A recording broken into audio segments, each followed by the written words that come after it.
Buenas tardes a todos los participantes aquí en la sala y online.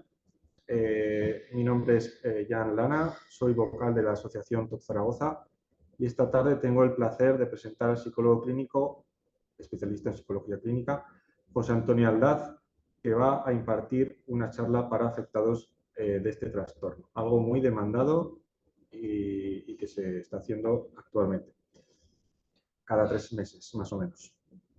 Él contestará a las cuestiones que le habéis planteado mediante correo electrónico y también a las que puedan surgir hoy. En el caso de que queráis preguntar hoy en directo, pues podéis escribir en el chat las preguntas o bien levantéis la mano con la opción de Zoom y se os dará paso. Estas preguntas serán al final, primero las de escritas previamente por correo electrónico. Como sabéis, para tratar a los afectados de TOC adecuadamente, solo un especialista en este trastorno es el indicado y José Antonio Aldaz cumple esta condición.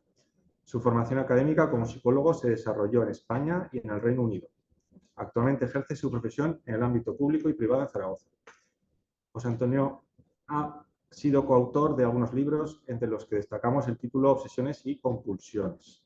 En este último, da indicaciones y prácticas sobre el tratamiento del TOC. También imparte formación sobre TOC a los residentes MIR de medicina y a los enfermeros internos residentes.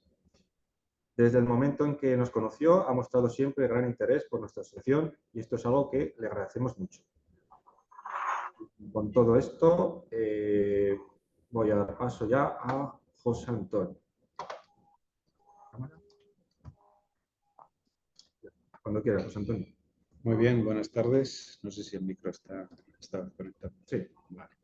Buenas tardes, gracias por tus palabras, Jan. Y gracias a todos los presentes y personas que estáis online por participar en esta charla que espero que sea de utilidad y, como decía Jan, abierto a cualquier pregunta, comentario o cuestión que surja a lo largo de la charla de hoy. Tengo varias preguntas que habéis hecho llegar a la asociación y que voy a empezar por enunciar y posteriormente cualquier comentario que se haga online pues estará bien planteado. La primera pregunta que nos hace un usuario es qué guía por pasos podría darnos para empezar a estudiar y formarnos en el trastorno obsesivo-compulsivo, cómo funciona en nuestro cerebro para aprender a manejarlo mejor y tener más control sobre nuestra vida. Un aspecto fundamental a la hora de manejar cualquier problema de salud, y no solamente problemas que tengan que ver con el sistema nervioso central, es tener un conocimiento razonable sobre el trastorno o la enfermedad que nos afecta. ¿Por qué? Porque muchas veces, y especialmente en los trastornos de tipo psicológico, nuestros estilos de vida, nuestras conductas, el manejo del estrés, pues influyen. En el caso del TOC es especialmente relevante que las personas que padecen TOC tengan un conocimiento lo más amplio y profundo posible sobre el trastorno, porque les va a dar, por un lado, la comprensión de por qué experimentan determinados pensamientos, determinadas emociones, tienen la necesidad de ejecutar determinadas conductas que a veces aparentan ser irracionales, a veces ilógicas, y que, sin embargo, si uno entiende el funcionamiento y el contexto en el que ocurren, pues cobran todo su sentido. Y además también permite un poco conocer aquellas posibilidades de manejo de los problemas que pueda generar el trastorno en diferentes ámbitos. Entonces, la formación es importante, pero es importante que esa formación sea guiada por profesionales que tengan experiencia en el trastorno, porque si uno googlea trastorno obsesivo-compulsivo, pues tenéis un montón de información. La verdad es que hay mucha información en la red, pero ni toda la información tiene una fiabilidad, digamos, científico-técnica adecuada, ni es fácil comprender algunos elementos de esa formación si antes no se tiene una formación previa o hay un profesional que nos guíe un poco en ese camino. Porque si no puede haber, digamos, malentendidos o digamos, formas de entender esa información que no son las adecuadas. En ese sentido, cualquier estrategia terapéutica que se utilice debe tener un elevado componente en la psicoterapia de educar sobre el trastorno, de informar sobre el mismo, mecanismos, procesos, sesgos, distorsiones, cómo el cerebro actúa bajo el efecto del trastorno obsesivo compulsivo y cómo eso de alguna manera influye en toda la sintomatología y los procesos que genera.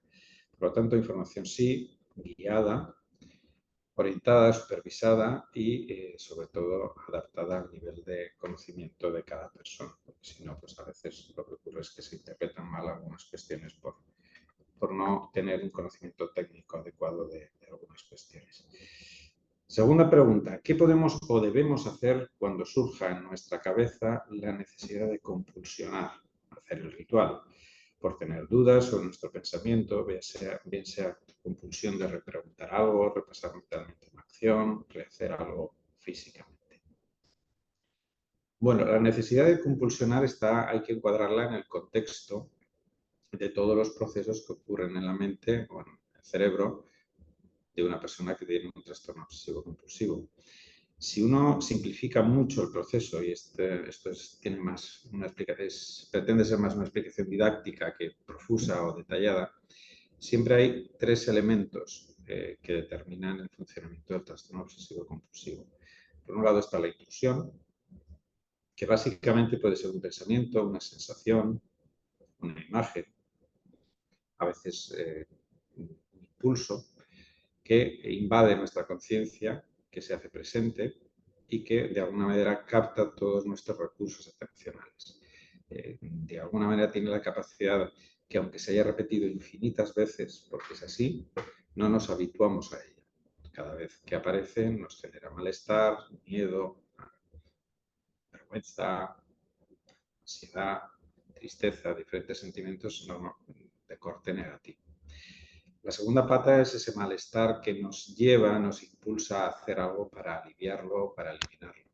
A veces lo que pretendemos es eliminar el malestar, pero otras veces lo que intentamos es reparar el daño que la intrusión ha producido en nuestra mente.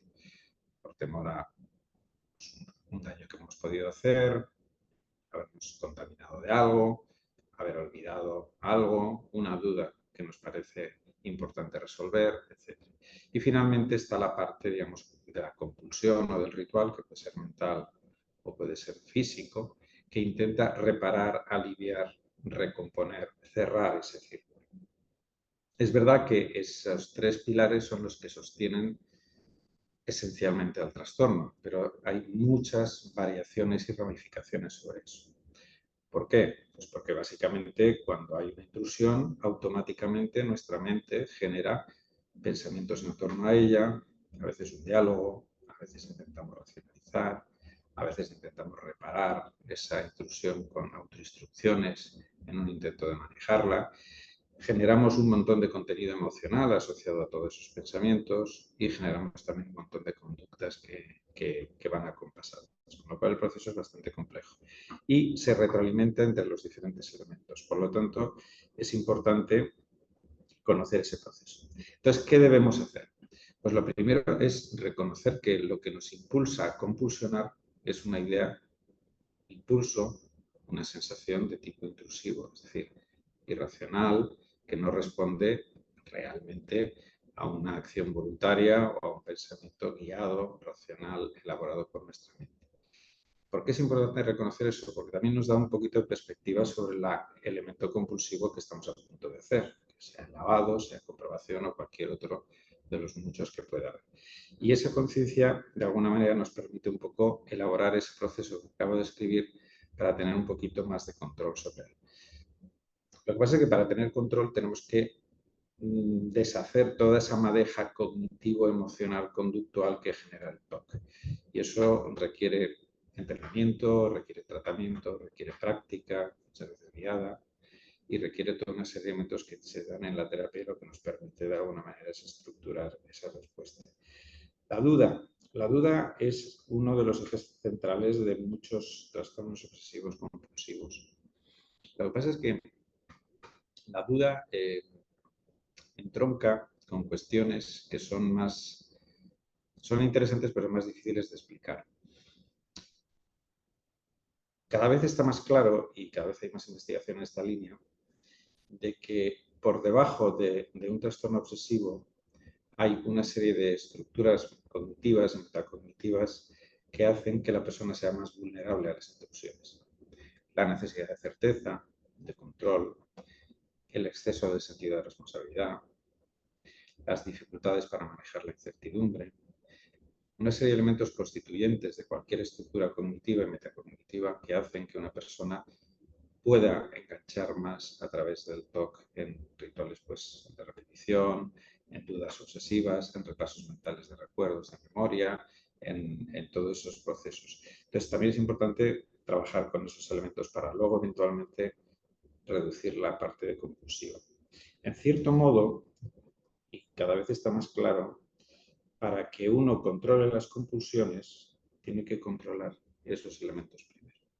Muchas veces la exposición y comprensión de respuesta, que va guiada precisamente un poco a controlar, reducir la parte compulsiva y los rituales, muchas veces es mucho más compleja, es más difícil y menos efectiva si previamente esos elementos que están subyacentes no se han transformado, debilitado, alterado y el paciente tiene más herramientas cognitivas, más herramientas personales para manejarla. Pero algún día, si queréis, podemos dedicar casi un monográfico a ese tema porque es interesante pero muy complejo. ¿Cuál es la mejor manera de estar en equilibrio con el TOC en términos generales en la vida y específicos en el momento de sufrir la obsesión?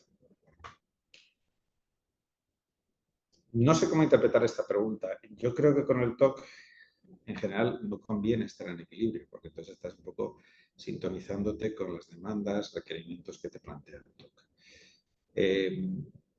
Hay personas que para sobrevivir al trastorno, de alguna manera se fusionan con él, es decir, adaptan todo su estilo de vida al TOC, de tal manera que bueno, el TOC sigue siendo igual de negativo, pero quizás es menos agresivo porque uno no se resiste, digamos, se deja llevar. Y esa especie de fusión pues no es conveniente porque se agrava el TOC, es muy limitante, hay un elevado impacto funcional y es una especie de bueno, entrega a los rituales, entrega a todos los componentes obsesivos que hace que pues, eso no sea.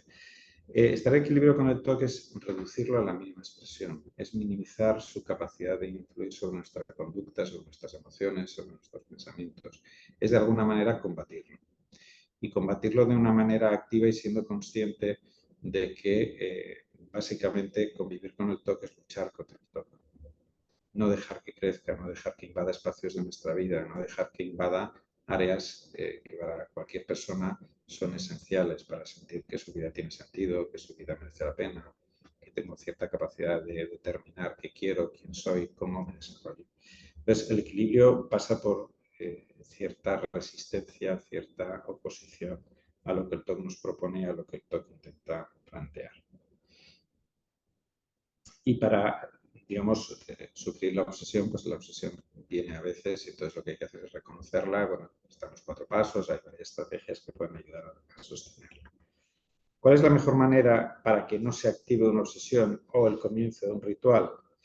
¿Qué es lo que la alimenta? ¿Cómo o qué podemos hacer para apagar ese incendio mental? Bueno, la mayoría de las intrusiones obsesivas suelen tener estímulos desencadenantes, suelen haber situaciones o acciones que activan la intrusión. Por ejemplo, si yo paso un fin de semana en un hotel y tengo un TOC de comprobación en mi entorno doméstico, pues es muy probable que no necesite comprobar al salir de la habitación, no tenga que comprobar los grifos, porque esos estímulos no tienen la capacidad de apelar a mi sentido de la responsabilidad, a mi sentido de hacer las cosas bien, porque bueno, es responsabilidad y es de alguna manera un ámbito en el que yo no me reconozco como vinculado, ¿no? Por lo tanto, muchas obsesiones aparecen en contextos muy determinados. Aparece un toque de contaminación cuando yo tengo que entrar en contacto con elementos, circunstancias o sustancias que a mí me amenazan. Evidentemente, muchos toques de contaminación, por ejemplo, en su casa, la convierten en un templo de la limpieza y ahí más o menos pueden estar bien porque, bueno, ya se aseguran de que no entre ningún elemento amenazante para ese TOC y el TOC, bueno, pues obsesiviza el entorno y de alguna manera no se activa. En el momento que, yo que sé, el fontanero viene a arreglarme el grifo, toca todo, anda, pero no sé qué, pues ese entorno sí que tiene la capacidad de generar porque ha sido violado, digamos, el entorno protegido que ha creado el TOC. Entonces hay diferentes estímulos, diferentes situaciones que activan las obsesiones. También es verdad que a veces las obsesiones no necesitan un estímulo concreto para activarse, simplemente aparecen de una manera repentina, pero en la mayoría de los casos hay estímulos. Si yo tengo impulsos de hacer daño a alguien, pues tiene que haber alguien cerca, tiene que haber un objeto punzante que me genere esa activación impulsiva. O oír una noticia, pues yo qué sé, sobre pensamientos que yo no deseo, pues de pedofilia o cosas así, pues cualquier noticia es capaz de activar todos mis circuitos si ese es el temor que yo tengo. Por lo tanto, los estímulos están ahí.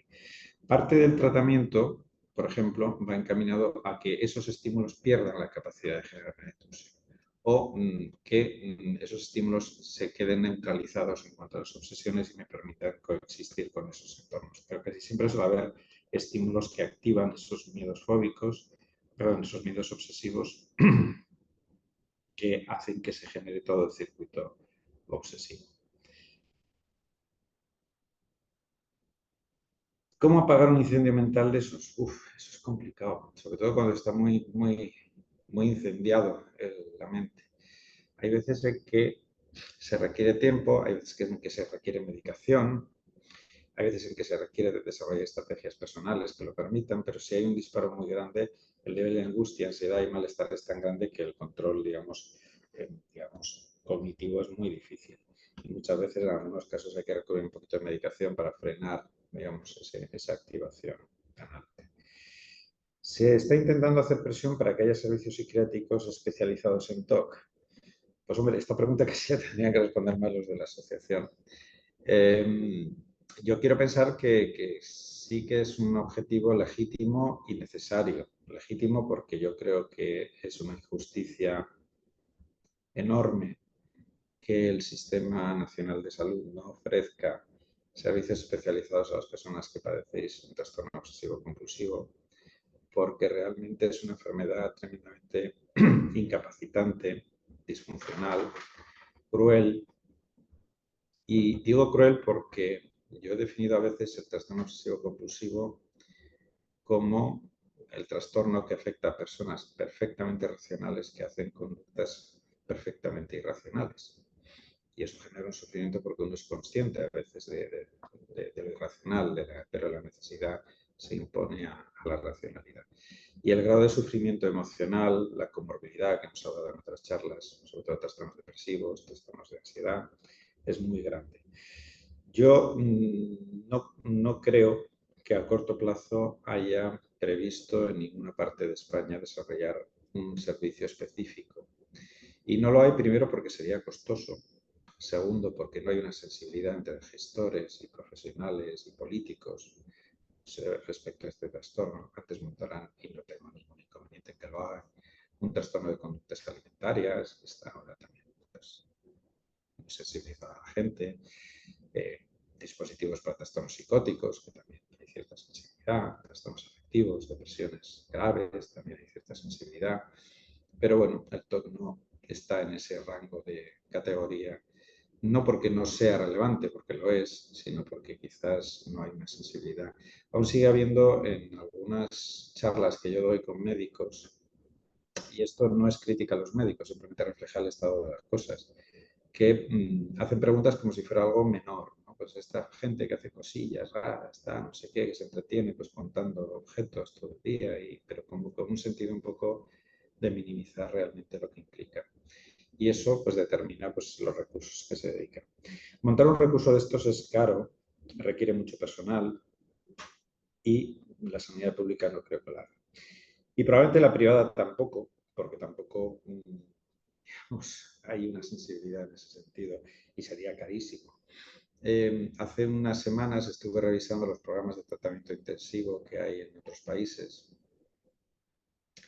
y casi siempre son dispositivos privados o vinculados a clínicas universitarias donde aprovecha para hacer investigación y los costes creo que eran algo así como 6, 7, 8 mil euros cada, digamos, periodo de tratamiento intensivo, con lo cual es un tratamiento muy caro para una persona de un salario medio. Es prohibitivo. ¿Es efectiva la estimulación magnética transcraneal? Dicen, no estoy segura si se llama así. Bueno, esta pregunta últimamente es reiterada porque ahora se está hablando mucho del tema este. Vamos a hacer un poquito de historia respecto a esto de las terapias que afectan al funcionamiento bioeléctrico del cerebro. Como muchos de vosotros sabéis, el primer intento de hacer algo parecido a esto fue la terapia electroconvulsiva, el electroshock famoso, que aparece en muchas películas de psiquiatría pues, de años 40 y 50, en el que bueno, pues, el conocimiento sobre relajantes musculares, anestesia, sedación, pues no era muy grande, entonces se ataba al paciente y en vivo y en directo se le metían descargas con aparatos que no precisamente estaban muy bien controlados para medir la intensidad, amperaje y demás, con lo cual pues a veces había quemaduras y a veces... Pero básicamente el principio básico de esa terapia se basaba en producir un shock eléctrico en el cerebro que alteraba de alguna manera el funcionamiento bioeléctrico del mismo y en un intento de bueno, modificar las patologías. Como todo en psiquiatría o con muchas cosas en psiquiatría, pues se probó con todo. La terapia electroconvulsiva al principio pues se la aplicaban a todo el mundo, a tochimoche, ¿no? Porque tampoco había mucho tratamiento farmacológico. Y poco a poco se fue depurando tanto la técnica, aparatos mucho más sofisticados, ahora de hecho se sigue haciendo, pero con aparatos con un grado de control sobre la descarga, el tiempo, el amperaje muchísimo más adecuado. Se seda, hay relajantes musculares pues, para que la gente no se muerda la lengua o no tenga los espasmos que puedan lesionarle muscularmente. Pero sí que es verdad que se ha pasado a indicaciones para esa terapia muy concretas.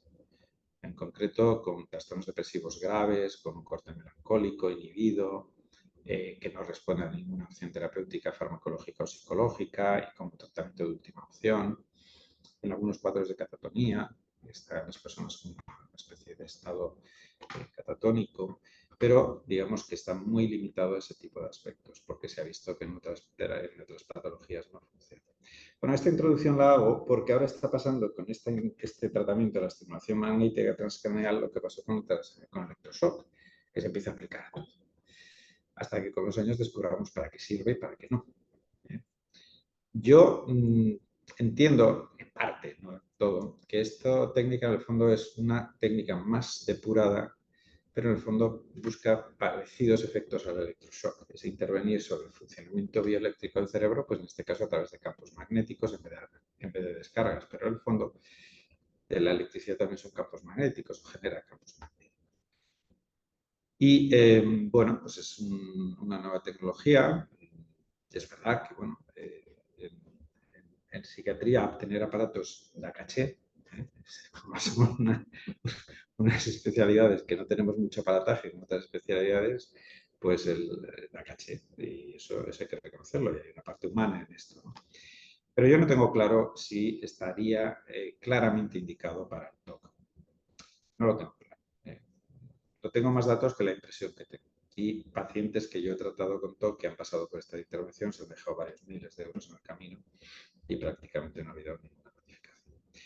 Yo creo, y esto es una hipótesis, que yo no sé si el tiempo la comprobará o alguna persona que investigue sobre este terreno, que probablemente este tipo de técnica tenga efectos muy similares en cuanto al tipo de pacientes donde puede ser efectivo que el TCE. Pacientes con trastornos afectivos graves, con cuadros de este tipo, que probablemente sí que produzcan mejorías. Y eso indirectamente podría mejorar a una persona con TOC. ¿Por qué? Porque, como sabéis, una persona con TOC muchas veces tiene patología comórbida con trastornos afectivos. Los cuadros depresivos son muy recurrentes y los cuadros depresivos empeoran el TOC claramente. Lo hace más intrusivo, muchísimo más agresivo, muchísimo más sintomatológico y probablemente, si esto fuera cierto, cualquier mejora en el aspecto afectivo depresivo del paciente a través de estas técnicas, esta en concreto, mejoraría indirectamente el TOC porque le quitaría ese foco, digamos, de energía que potencia el TOC. Pero el impacto directo en el TOC, siendo un trastorno que tiene elementos muy propios, muy diferenciales, no lo tengo claro, pero insisto, lo planteo más como una hipótesis, una impresión clínica que como una evidencia científica. Pero bueno, el tiempo lo dirá. Sí que hay un aparato en el clínico aquí en Zaragoza, que creo que además no se pone en marcha por una serie de limitaciones, nos está cedido por ahí. Se lo han llevado los catalanes. En Cataluña, creo que está así. Pero bueno, confiemos que con el tiempo vuelva y se pueda utilizar en algunos casos. ¿Es posible tener épocas de pocas compulsiones pero muchas impulsiones? Pues sí, el TOC tiene fases, fases en que está más agresivo, fases en que está menos. Puede haber momentos en que uno empiece con intrusiones obsesivas y no haya apenas compulsiones, y a la inversa, que haya muchas compulsiones en ausencia prácticamente total de intrusiones, porque las compulsiones en sí mismas se pueden retroalimentar, es una especie de necesidad de hacer la compulsión, sin necesidad de que haya una intrusión determinada, o sea que puede haber diferentes variaciones sobre esa fluctuación. Por lo tanto, sí que es posible y puede haber evoluciones. De hecho, el TOC hay momentos en meseta, momentos pico, momentos valle, que viene determinado por factores diversos. Lo que sí que es verdad, porque eso lo tenemos bastante estudiado y comprobado, que el TOC nunca se está quieto. Puede estar más activo, menos activo, pero casi siempre gana en complejidad. De un subtipo de TOC aparece otro subtipo, uno pasa a un primer plano, otro a un segundo plano.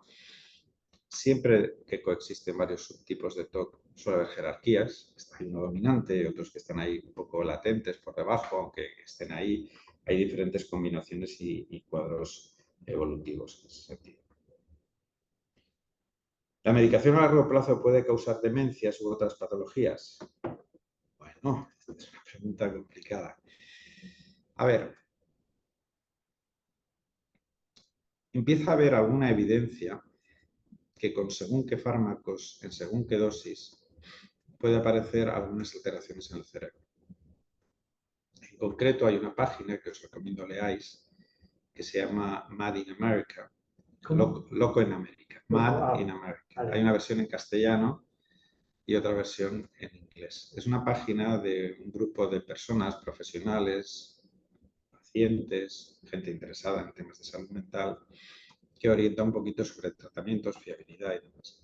Y últimamente están sacando una línea de investigación y de hecho si os metéis en la página hay una pestaña que habla de eso, sobre la fiabilidad de los estudios que hace la farmaindustria sobre sus fármacos y uno descubre que, en fin, metodológicamente dejan mucho que desear, muchos de ellos. En Estados Unidos, a diferencia de en España, hay una ley que obliga a los laboratorios a entregar la documentación que tienen si un ciudadano la pide a través de una serie de procedimientos y por lo tanto no se puede ocultar. Y entonces pues están pidiendo sus papeles en base a esa legislación de transparencia.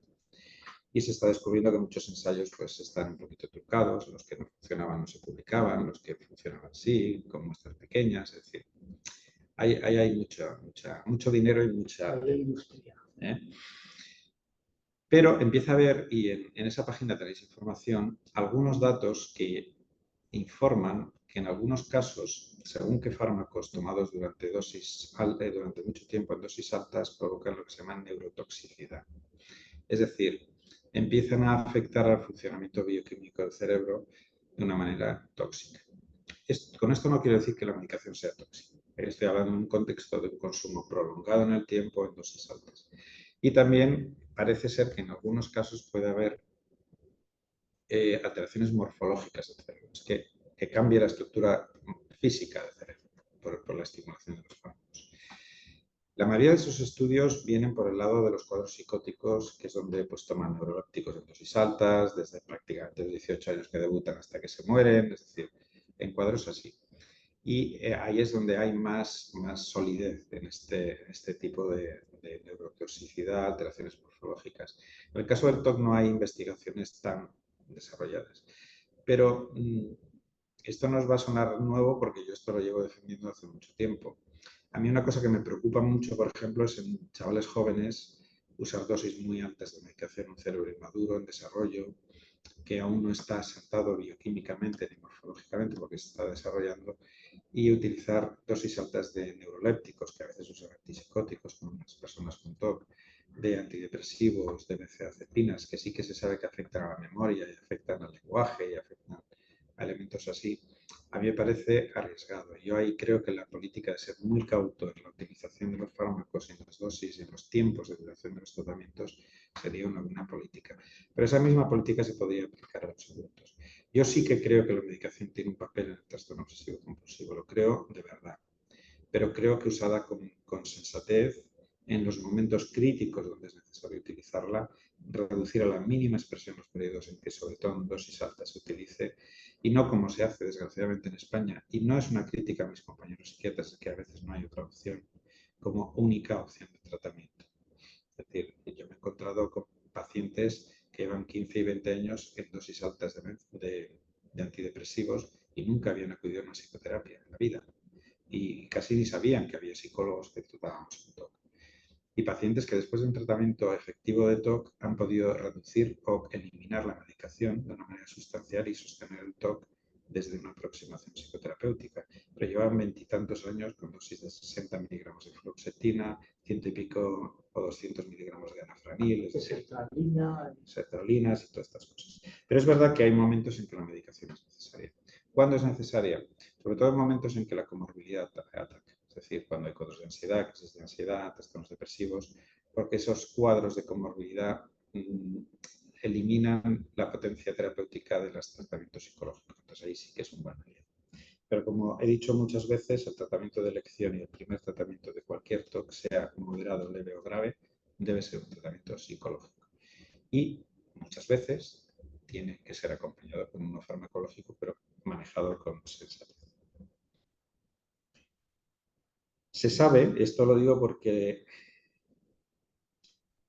bueno, en España en algo somos primeros en el consumo de benzodiazepinas. Es triste, pero es así.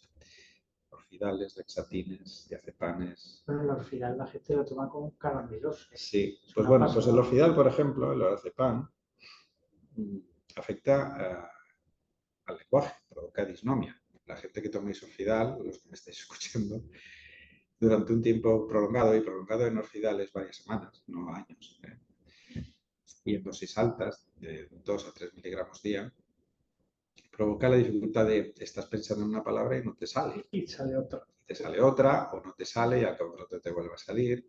Y tienes un concepto en la mente, sabes que hay una palabra, pero no te viene la palabra concreta a la hora de tener que decir. Eso es un fenómeno recurrente con las benzodiazepinas. Y también sí que provoca un cierto deterioro. Yo no diría que una demencia, pero sí un deterioro. Con lo cual, las benzodiazepinas poquito y en ocasiones, como las fiestas. Si tengo un TOC leve moderado, pero que lleva en mi vida desde los 8 años, teniendo ahora 22, es posible que no me queden secuelas tras un buen tratamiento. A veces siento que mi cabeza está bloqueada y que me cuesta pensar y razonar. Puede ser por el TOC. A ver, un TOC leve, muchas veces si se coge a tiempo sí que hay una recuperación prácticamente total. Hay algunos estudios que hablan que en torno al 20% de las personas que son diagnósticas de TOC, que estarían en el rango leve, pueden tener una recuperación total. En torno al 20%, en algunos estudios. Estamos hablando de detección precoz, tratamiento eficaz desde el primer día, seguimiento eficaz, bueno. El resto, el 80%, no suele ser una recuperación total. Por eso se denomina que el TOC es un trastorno normalmente de tipo crónico. Y el objetivo es minimizar el impacto y reducirlo a la mínima expresión. El TOC lo que trata es de expandir a todas las facetas de la vida, lo que se trata es de reducirlo a la mínima expresión para liberar todo ese espacio mental y físico de las personas. En un TOC de inicio temprano, no sé qué tratamientos ha tenido, con 22 años ya lleva una evolución de 14 años, probablemente la recuperación total no es demasiado probable, aún con un tratamiento efectivo, adecuado y bien realizado. Pero sí que es posible, si es leve o moderado, reducirlo sustancialmente en cuanto al impacto, actividad y demás. Eso sí que es posible. Ese aturdimiento, ese bloqueo, sí que puede estar provocado por el TOC. El TOC ocupa muchísimos recursos cognitivos de la mente, recursos atencionales, recursos de procesamiento, etc. ¿Por qué? Porque es un trastorno eminentemente cognitivo, hay muchísima actividad mental asociada y además con un elevado componente de activación emocional, y la activación emocional también produce bloqueos. A todos alguna vez nos ha pasado que vas a una entrevista de trabajo, un examen, te pones muy nervioso y te quedas en blanco, literalmente. O sea, no eres capaz de razonar lo que hace 2 horas te estaba repasando y te lo sabías al dedillo. Y también es verdad que todos tenemos una capacidad limitada de procesamiento, como los ordenadores. Es decir, un ordenador tiene una capacidad limitada de procesamiento y si tú le metes un programa que tiene más necesidad de procesamiento, se bloquea, se queda colgado. ¿Qué ocurre con nuestra mente y con el TOC? Que si tenemos una determinada capacidad de procesamiento y una parte importante de esa capacidad la ocupa el TOC en sus procesos disfuncionales de tipo cognitivo, nos queda menos capacidad para hacer otras cosas. Pensar, organizarnos, razonar, estudiar, dialogar, conversar. Con lo cual podemos perder velocidad de procesamiento, podemos perder fluidez, podemos perder información porque de alguna manera no captamos toda la información porque estamos limitados y producir cierto deterioro en nuestra capacidad de razonar y pensar con claridad y con fluidez. Y eso sí que puede ser atribuido a un TOC cuando sobre todo está en una fase muy activa. Bueno, solo había 9 preguntas, o sea que hoy ha sido, digamos, relativamente rápido el tema de las preguntas, pero estoy convencido que algún comentario o algún matiz se podría añadir. Yo tengo una. Bueno, hay una pregunta en la sala. Venga, vamos a empezar por la sala y luego seguimos. Bueno, pues está aquí en uno de los capítulos de este libro, acumulación, aspectos clínicos y estrategias terapéuticas. Y se me ha quedado esto de, sin embargo, la mayoría de las investigaciones vinculan la acumulación con el trastorno obsesivo compulsivo. Y últimamente dicen que no, que esto no está ligado en absoluto a la acumulación con el TOC. ¿Es así? ¿O este libro ya es antiguo? Es un libro ya un poquito Vale. hace tiempo. Sí, no, pero es interesante la pregunta. Vamos a ver. Ese libro es del 99, Sí, de los sí, años sí. 90. Vosotros sabéis que hasta prácticamente que apareció el DSM-5, el trastorno obsesivo compulsivo estaba dentro de la categoría de trastornos de ansiedad, junto con la agorafobia, las fobias simples, los trastornos de pánico, etc. Lo cual, la gente que nos dedicamos a TOC llevamos mucho tiempo reclamando que no era así. El trastorno obsesivo compulsivo no es un trastorno de ansiedad, no se comporta como un trastorno de ansiedad. No tiene la evolución, no tiene las características de un trastorno de ansiedad. Tiene una entidad propia, tiene una idiosincrasia propia, tiene unos mecanismos muy específicos que además pueden generar ansiedad. Pero, por ejemplo, la rumiación también puede aparecer en un depresivo, rumiando pensamientos negativos, en un ansioso, rumiando preocupaciones, y en un obsesivo, rumiando obsesiones y demás. Con lo cual puede haber síntomas transversales, pero cada uno con sus características. El miedo obsesivo tiene unos mecanismos diferentes del miedo fóbico, y los dos son miedo, pero funcionan diferente. Entonces, en el DSM-5 por fin se creó una categoría de trastornos obsesivos y trastornos, digamos, del espectro obsesivo. Y ahí están, pues, desde la tricotilomanía, los trastornos de la conducta alimentaria, que se han incluido en el espectro obsesivo, el trastorno dismórfico, etc. Y yo estoy un poquito más de acuerdo con esa clasificación. Probablemente hay un espectro de trastornos, el rey sería el TOC, pero que comparten elementos. ¿El trastorno por acumulación es un TOC? No exactamente, se comporta como un TOC, pero sí que tiene un montón de elementos asociados. Está la parte compulsiva, en el sentido de que tiendo a acumular compulsivamente, ¿no? No tengo un criterio que me permita decir qué cojo y qué no. Está una cierta falta de control sobre esa conducta, es decir, la propia persona es consciente de que no tiene mucho sentido esa acumulación, pero es continua, ¿no? Una característica esencial de cualquier trastorno obsesivo y cualquier trastorno asociado al espectro obsesivo, si analizáis un poquito, es que lo primero que hace el trastorno obsesivo es nos quita el criterio de cuándo algo tiene que empezar y cuándo algo tiene que terminar. Nos quita el criterio. Entonces tenemos un criterio de cuándo tengo que iniciar, no sé, la marcha para cruzar la calle, porque entiendo que el semáforo está verde, los coches están parados, cruzo, y cuando debo echarme para atrás porque no es el momento. Tengo criterios. Si os dais cuenta, el TOC nos quita los criterios. ¿Cuándo me tengo que lavar las manos? Antes del TOC yo pregunto a los pacientes, ¿cuándo te lavas las manos? Pues no sé. Pues cuando veía que las tenía que lavar, tenía un criterio de cuándo lavármelas, cómo lavármelas y cuándo tenía que dejar de lavar o cuándo sí y cuándo no. Pero el TOC lo que hace es un criterio de todo o nada. Es decir, o te lavas con infinidad de requisitos, es decir, casi siempre te las tienes que lavar, o si no te lavas exactamente como yo te digo, es como si no te las lavaras. Con lo cual entras en una especie de criterio maximalista. Lo de la acumulación es lo mismo. Yo, por ejemplo, los trastornos por acumulación los trabajo de una manera en la que trabajamos que el paciente desarrolle criterios de nuevo propios. De qué me debo quedar, qué debo tirar, cuándo tengo que empezar a tirar cosas para entrar nuevas, es decir, un poco que recupere el criterio que le permita determinar cuándo quiero una cosa, cuándo tengo que guardarla, cuándo tiene sentido. Por muchos trastornos de acumulación hay una distorsión cognitiva, por si me hace falta, por si algún día lo necesito. Igual me viene bien. Con estos ejemplos todos aquí, Que son clásicos. de 30 botes de champú, por ejemplo, Claro. Y cuando baja a 29 tiene que comprar.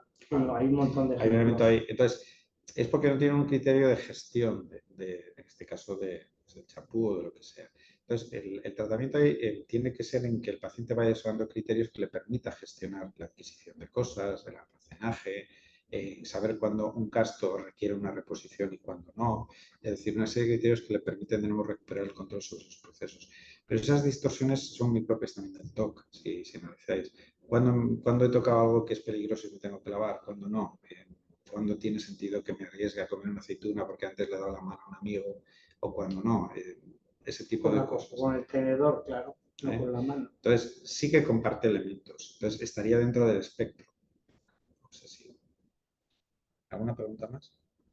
Sí, hay una en el chat. Dice Pablo, estudio medicina y me está costando mucho. No sé si podré con ello. ¿Será por el TOC? ¿Debo cambiar de carrera? Es una pregunta complicada. Si te gusta la medicina, desde luego intenta hacerlo. Pero sí que el TOC es un hándicap para estudiar una carrera. Lo es, desgraciadamente lo es. Y en ese sentido, yo recomiendo a Pablo que pida y exija adaptaciones. Igual que una persona con movilidad reducida o hipoacusia o con problemas visuales, pues se le adaptan ciertas cosas. El TOC muchas veces pues, requiere más tiempo en los exámenes, requiere, pues igual, si el TOC interfiere con determinadas variables, pues también debería requerir. Sí que es más difícil, sobre todo si el TOC está muy activo. Es decir, lo que decía antes, el TOC es un gran consumidor de recursos mentales, cognitivos, consume mucho. Y además genera alteraciones emocionales suficientemente potentes para que los sistemas, digamos, de procesamiento de la información, memoria, recuperación, estén afectados, con lo cual el estudio se hace mucho más complejo, más laborioso, más costoso. Ahí lo más recomendable sería intentar, en la medida de lo posible, un tratamiento que redujera la actividad del TOC para que liberara espacio para poder estudiar. En muchos casos, las personas que tienen TOC también tienen que tener en cuenta una cosa, que si toman tratamiento farmacológico también produce una disminución del rendimiento cognitivo. La medicación disminuye los recursos atencionales, afecta a la memoria, es un efecto secundario, es inevitable y está ahí, enlentece los procesos cognitivos, pensar se hace más lento, más laborioso.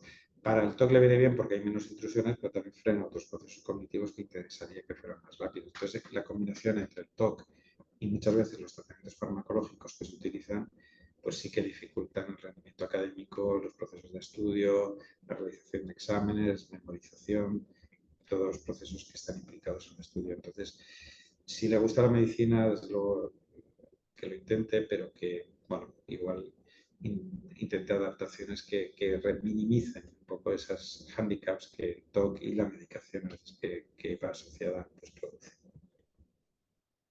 Sí, otra pregunta. Esta pregunta de Leo dice, entre el TOC y el TOC de personalidad, se refiere al trastorno de personalidad obsesivo-compulsivo, puede haber un punto donde se difumine la frontera. Que sea posible saber si es una cosa o la otra. Gracias, Leo, por la pregunta. Es una buena pregunta. En torno al 25% de las personas que tienen un trastorno obsesivo-compulsivo tienen como mínimo rasgos obsesivos de personalidad. Es decir, se llevan bastante bien. Pero no necesariamente una persona que tiene TOC tiene por qué tener un trastorno de personalidad obsesivo o rasgos obsesivos, y a la inversa, una persona con rasgos obsesivos o trastorno obsesivo de la personalidad tiene por qué tener TOC. Pero sí que en torno a 1 de cada 4 personas con TOC tienen una personalidad con rasgos obsesivos o un trastorno de personalidad obsesivo. Hay diferencias importantes entre uno y otro. En el TOC hay intrusiones o distónicas, es decir, pensamientos no deseados, involuntarios, totalmente aversivos. En la personalidad obsesiva no los hay. No hay intrusiones. Otra cosa es que haya rigidez cognitiva, normas muy rígidas, todo como muy regulado, pero no se vive como egodistónico, ¿no? Como algo que yo no quiero tener, al revés. La personalidad obsesiva está encantado con ser ordenado, ser metódico, eso lo identifica como un rasgo propio y lo es, en cierto modo.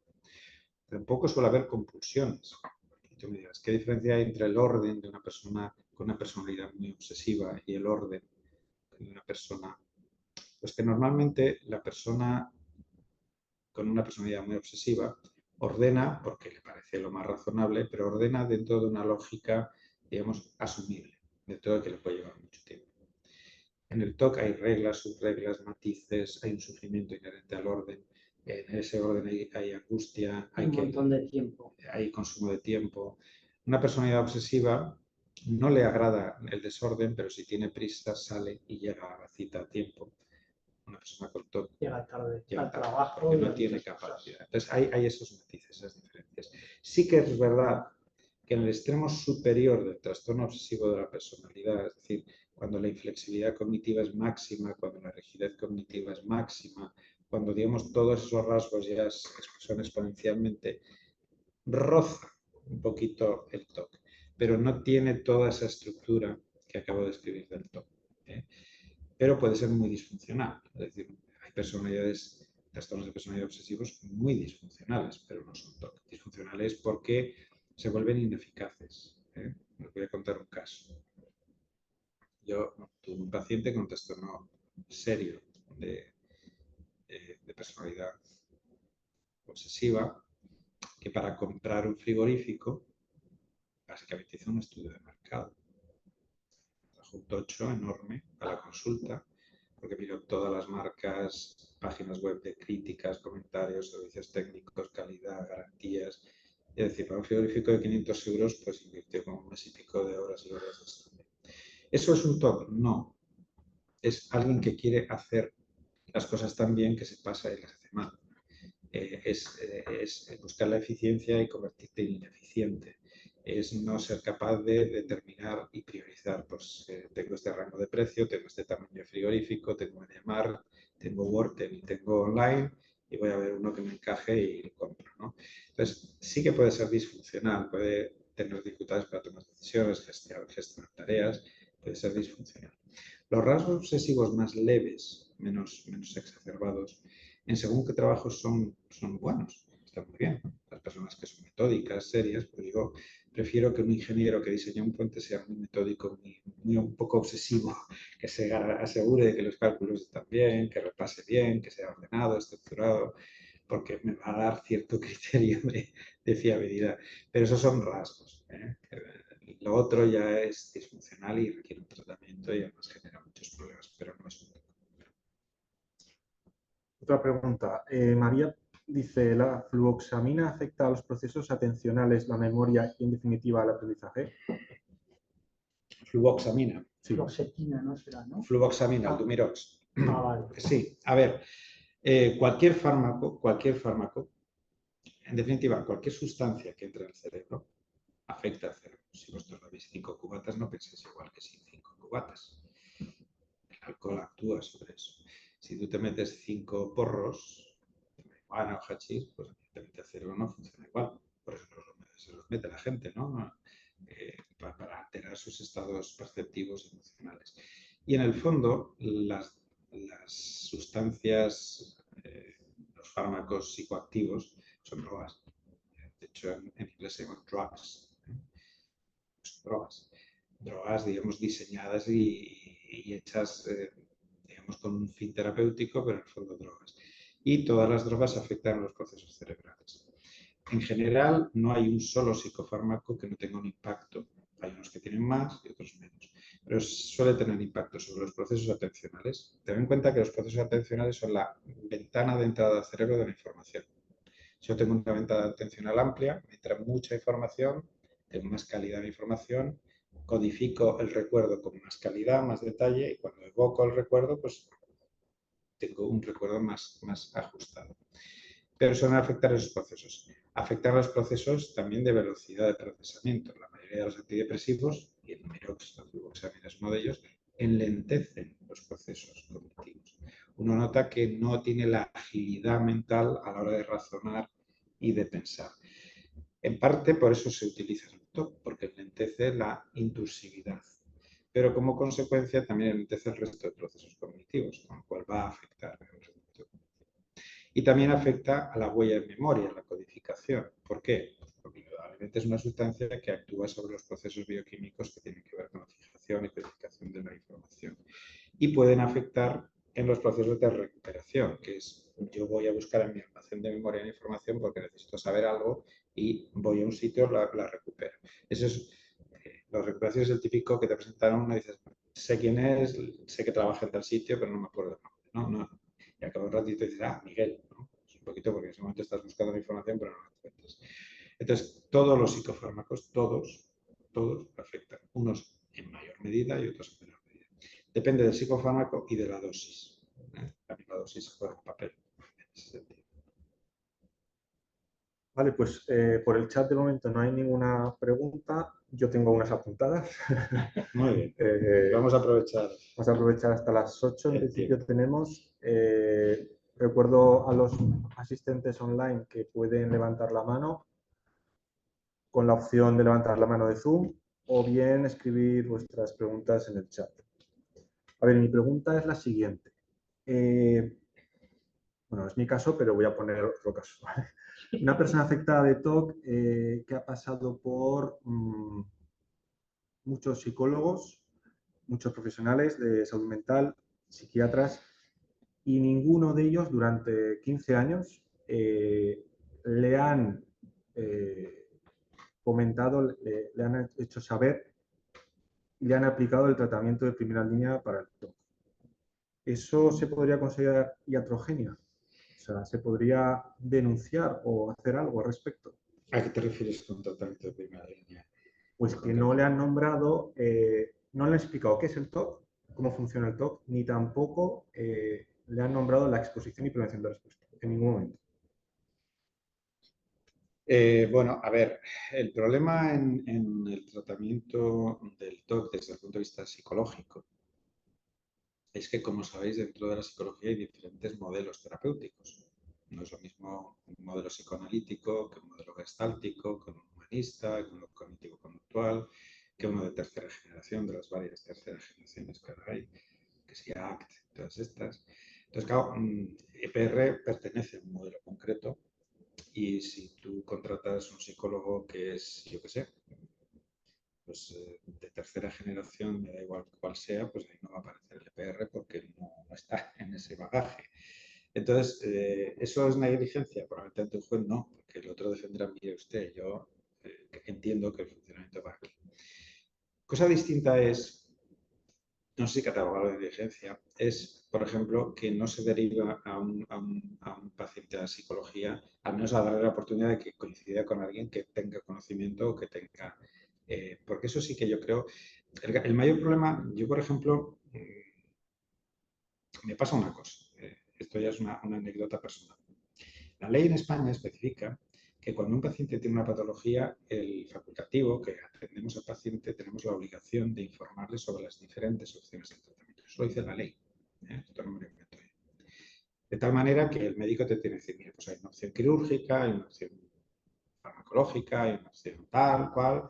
Yo entiendo que esta tiene estas ventajas, estos inconvenientes, y ahora tú decides, dentro de mi recomendación, cuál es la opción. En el campo de la salud mental, además, es curioso. Siempre hay dos opciones. Una química y otra psicológica. Siempre. Habrá veces que la química tiene más aval y habrá veces que la psicológica. ¿Qué ocurre muchas veces? Pues que la suerte que tengas con quien entres, pues te va a llevar por el camino de una intervención adentro.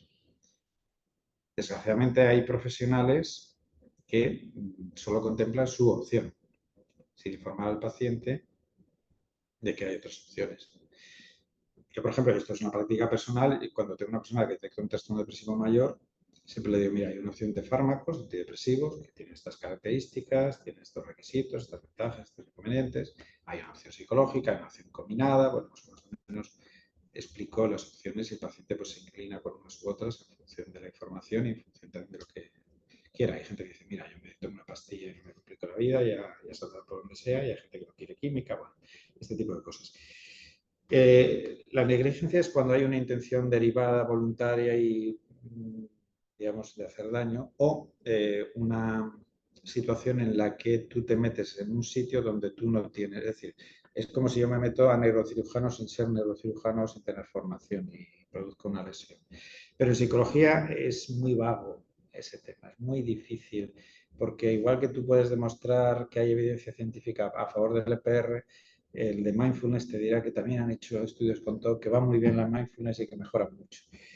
Y bueno, pues probablemente igual es verdad, pero bueno, cada uno Habrá tiene unas su... guías clínicas, ¿no? Por ejemplo, la NICE en Inglaterra desde el 2005 está aplicado, o sea, lo pone que la EPR es la primera línea Sí, sí, sí, y en totalmente. España, desgraciadamente, que yo sepa, no hay ninguna guía para adultos, hay una infantil, me parece, de Barcelona, pero no hay una guía. Debería haber una guía para que todos los profesionales sanitarios, psiquiatras y psicólogos se guíen por esa guía. Es decir, vamos a ver cuánta evidencia científica hay y hacer esto. En España no hay una tradición, en general en medicina y en salud, y en particular en salud mental no hay una tradición de protocolizar y guiarse por guías basadas en este tipo de cosas. No la hay. Es más del mundo anglosajón. La guía NICE es del Reino Unido, en Estados Unidos también hay varias guías que hacen indicación, pero en parte porque hay una cierta resistencia a decirme a mí lo que yo creo que es mejor. Yo me acuerdo que tuve una vez un debate con un compañero psiquiatra y cogí la guía NICE, todo pitchy con mi guía NICE, sobre el tratamiento de antipsicóticos, ¿no? Porque yo quería que bajara la medicación a un paciente que me lo tenía muy sedado, muy frenado y no podía trabajar con ese paciente. Entonces me dijo, a mí me da igual lo que diga la guía, yo ya sé lo que hago. Bueno, pues ese es el funcionamiento. Pero bueno, sí que sería una práctica, daría un poquito más de fiabilidad a las intervenciones. No sería de yo en mi consulta soy el rey del mambo y hago lo que quiero, sino que tendrías que justificar un poco por qué lo haces. Que igual luego está muy justificado, no digo que no, pero debería tener un apoyo, digamos, más que nada para que tampoco tu suerte en un tratamiento dependa de quién caes, ¿no? Y a partir de ahí, pues todo lo demás. Muy bien, tenemos otra pregunta de María. Dice, en el caso cese, de que se cese el consumo del fármaco, ¿es posible que los efectos negativos que ha causado se reviertan? A ver, la mayoría de las veces cuando uno suspende el fármaco, sí que es verdad que los receptores cerebrales y todos los elementos que se ven afectados pues van recuperando su funcionalidad y evidentemente muchos efectos secundarios y derivadas desaparecen. Pero de nuevo, depende un poquito también del tiempo en que uno haya estado expuesto a ese fármaco y la dosis. Por ejemplo, en lo que decía antes de Made in America y este tema que con los psicóticos y los neurolépticos en dosis altas y prolongadas, sí parece que aunque se retiren los fármacos ya el daño es irreversible en esos casos. Pero estoy hablando de casos. Hay una cosa curiosa, por ejemplo, si os interesa el tema, hay estudios curiosos. En los países donde se usa muy poquito antipsicótico, cuando hay un brote psicótico y se utiliza solamente en un momento muy puntual, cuando hay mucha agitación, mucha angustia, e inmediatamente se baja la dosis o se retira el fármaco, se ve que la evolución de la esquizofrenia es infinitamente mejor que cuando les pones un fármaco en dosis altas para tener los sujetos. ¿Por qué? Pues básicamente por una razón, porque muchas veces con una contención psicológica, ambiental, el paciente no tiene que exponerse. Entonces, esa hipótesis de que algunos cuadros psicóticos de esquizofrenia se deterioran porque la esquizofrenia deteriora, se está demostrando que no es del todo cierto, o al menos no en todos los casos. Se está demostrando que pacientes con esquizofrenia y con trastornos psicóticos que no están apenas medicados tienen mejor memoria, mejor rendimiento social, mejor capacidad funcional que aquellos que han estado con dosis altas. Por lo tanto, probablemente estamos ante una situación paradójica en la que el exceso de medicación en sí mismo es un problema y deteriora más que la propia enfermedad.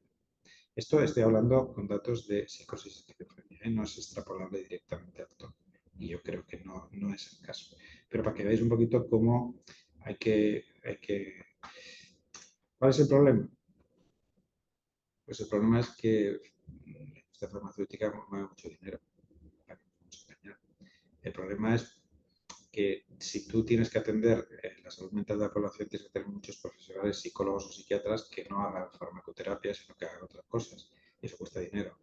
Un médico recetando antidepresivos puede recetarte 40 personas antidepresivos y los ve cada 3 o 4 meses y ya está. La psicoterapia es semanal, 1 hora, es decir, es más caro, más complejo, más costoso para el sistema. Y también hay un libro de Davis, que sí os lo recomiendo leer, que es, ahora no recuerdo, si tienes Google por ahí lo miras, un tal Davis, que salió hace poco, que es maravilloso porque nos pone a caldo a psiquiatras y psicólogos que da gusto. Y os lo recomiendo. De la perversión de la salud mental. No me acuerdo ahora el título porque, aunque no me tomo un orfidal, La perversión de la salud mental. es un tal Davis. Si ponéis Davis en Google y salud mental o el negocio de la salud mental o la salud mental, pero básicamente lo que viene a defender este libro con datos bastante sólidos es que... James Davies. James Davies, sí. La puerta giratoria entre... No, ese no es el título, tiene varios. Baron Davis. Hay uno que es de hace 3 o 4 años, que si me dais tiempo igual me acuerdo y si no os lo hago llegar a la asociación para que lo divulguéis, en la que básicamente viene a decir que muchos tratamientos psicológicos, muchos tratamientos farmacológicos, pero especialmente farmacológicos, se nutren más del interés económico que de la eficacia terapéutica. Y cómo pues, se financian determinados estudios para que digan determinadas cosas de ese tipo. Es muy ilustrativo de cómo, por ejemplo, los ISRS, que son fluoxetinas, fluvoxaminas, todos estos, empezaron indicándose para depresión y ahora se usan para todo, porque se financiaron estudios para que sirviera para todo. Cómo se patologiza, se inventan trastornos para que se vendan los fármacos. Es decir, hay todo un mundo ahí que daría para mucho. ¿Es inglés? Sí, es un periodista, además que creo que es psicólogo también. Critica algunos tratamientos psicológicos que se están utilizando masivamente y que tampoco tienen mucha evidencia científica. Ahora no me viene el título. A ver, yo tengo otra pregunta aquí. De momento no hay más preguntas. Voy a preguntar. Una persona afectada de TOC, temática religiosa, o sea, que tiene pensamientos en torno a la religión, que van en contra de sus creencias, es religioso esta persona, claro está, debería, la persona que lo trata, el psicólogo especialista en TOC que lo trata, debería tener conocimientos de religión, en este caso cristiana, si es cristiano la religión, o no importa. Es una buena pregunta. En el libro que yo publiqué hablo en una parte de este tema. Claro, fijaos, hay una cuestión con los TOC que tiene un contenido religioso, blasfemo o de cualquier otra cosa, porque a veces va por ahí el tema, porque claro, yo puedo trabajar en psicoterapia una creencia disfuncional sobre la salud, ¿no? Porque hay evidencia científica que dice cuando un germen es patógeno, cuando no, etcétera, ¿no? Y puedo utilizar ese contenido, digamos, para desafiar la creencia obsesiva y un poco trabajar con ella. Pero yo no puedo cuestionar que tú pienses que Dios existe. No es legítimo, ¿no? Está la libertad de creencias y todas esas cosas, y entonces no es fácil trabajar. Normalmente las guías que trabajan, o gente que trabaja específicamente con TOCs de contenido religioso, recomiendan una intervención en la que el profesional no tiene por qué ser de esa religión ni conocerla a fondo, porque en el fondo el profesional está ahí para conocer las distorsiones que genera el TOC, sea con religión, sea con contaminación, sea con orden, sea con dudas, sea con lo que sea. Y recomiendan que un sacerdote, en este caso es la religión católica, un rabino o cualquier, digamos, representante de la religión, en colaboración con el psicólogo, trabaje en esas distorsiones. Yo no tengo una experiencia muy amplia, tengo una experiencia limitada de atender a sacerdotes, monjas y algunas personas muy religiosas, y me ha venido muy bien ese enfoque o ese encuadre. Lo único que tienes que dar con un sacerdote sensato. Quiero decir, que entienda los mecanismos obsesivos y no empiece a culpabilizar al paciente por tener determinados pensamientos, porque no entiende esos mecanismos. Yo no puedo decir a un paciente, mira, hasta aquí es religión y a partir de aquí te está saliendo de la religión, porque yo no soy quién. ni soy teólogo, ni tengo un conocimiento profundo de los componentes religiosos de una cosa. Por lo tanto, ese papel tiene que corresponder a un sacerdote, en este caso si es una religión católica o cristiana, porque tiene más legitimidad para hablar de eso delante del paciente, cosa que yo no la tengo. Yo sí que puedo decir, mira, hay una distorsión de este tipo, vamos a trabajar que igual estás distorsionando a través del TOC determinados conceptos. Eso cuando ataca a contenidos nucleares de la religión. Otras veces los TOCs religiosos no atacan a contenidos nucleares. Por ejemplo, yo recuerdo un sacerdote que cuando iba a consagrar tenía la idea de que se le iba a escapar la palabra me cago en... No lo diremos en público, ¿no? Evidentemente él era consciente que era absurdo, era consciente que no tenía ningún sentido, que era una persona religiosa, comprometida con sus creencias, de hecho creía sus creencias, pero decía, claro, yo imagínate el acto de consagración y se me escapa por el micrófono esa palabra, ¿no? Y lo veía con muchísima angustia, pidió al obispo que le eximiera de hacer misas porque era cuando se activaba ese temor, etcétera, etcétera. Entonces, claro, ahí sí que es verdad que hubo que trabajar simplemente esa especie de fobia e impulsión. No voy a perder el control de hacer sin entrar en contenidos religiosos porque él tenía muy claro los contenidos, solo que tenía que se escapara algo que él no quería decir. En cambio, en otro caso que tuve con una monja, ahí sí que hubo que trabajar a través de un sacerdote. Porque en este caso el toque era que ella cuando comulgaba y tocaba la hostia sagrada, porque te lo daba en la mano, el toque le decía que alguna partícula había quedado en la mano y eso era el cuerpo de Dios. Y entonces igual, pues, yo qué sé, iba al baño o tocaba pues, algo y Dios quedaba, digamos, maltratado, ¿no? En ese. Entonces ahí he hecho ahí una elaboración extraña. Entonces, claro, ahí entramos casi en terreno teológico, porque yo no sé si el cuerpo de Dios tiene que estar solo en la hostia o en las micropartículas, ahí se me escapaba un poco el tema. Entonces ahí sí que un sacerdote me ayudó a contextualizar delante de esta monja, en este caso, qué decía la teología sobre qué es el cuerpo de Dios y qué significa y un poco todos los elementos. Y entonces, bueno, pues entre la colaboración, digamos, teológica y el tratamiento psicológico, pues conseguimos que superara ese tema. Pues está bien. Y voy más allá. Y si en el caso que no sea escrupulosidad religiosa, sea moral, la exclusión moral se basa en un dogma que no está escrito en ningún libro, que no hay una persona, bueno, como de referencia, ¿no? Como las que has propuesto. ¿Qué ocurre ahí? Bueno, en el fondo comparte algunos elementos con lo religioso, porque lo moral también es un código de conducta que regula pues, tu concepto del bien, del mal, de lo correcto, lo incorrecto. Es decir, en el fondo las religiones no es otra cosa que una moral, digamos, religiosa, pero es una moral, ¿no? Y comparte algunos elementos. En el caso de los toques morales hay elementos, por ejemplo, filosóficos, que se podría recurrir a elementos filosóficos, modelos filosóficos que explican. Pero fundamentalmente detrás de un toque de tipo moral lo que hay es un desarrollo metacognitivo con un sistema de creencias morales, porque en el fondo lo metacognitivo es moral, que es congruente con lo que yo soy, con lo que yo pienso, qué es el bien, qué es el mal. Si uno mira en el fondo del cajón del TOC, el bien y el mal está detrás de casi todo. Elegimos un caso de TOC y hablaremos de bien y del mal.